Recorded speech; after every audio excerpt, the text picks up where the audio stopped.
you guys are a hell of a duet here.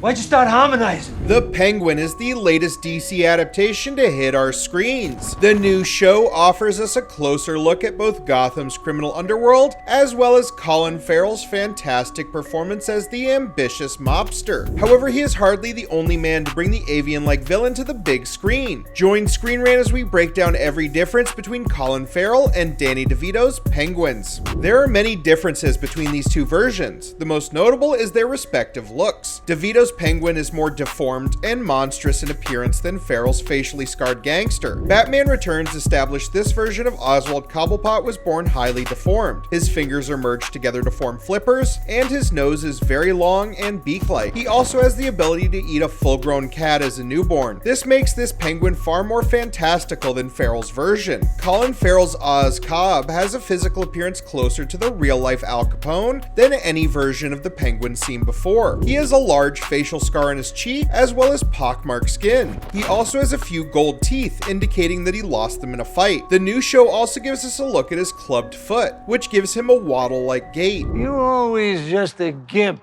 in an empty suit. I'll spray paint your ass!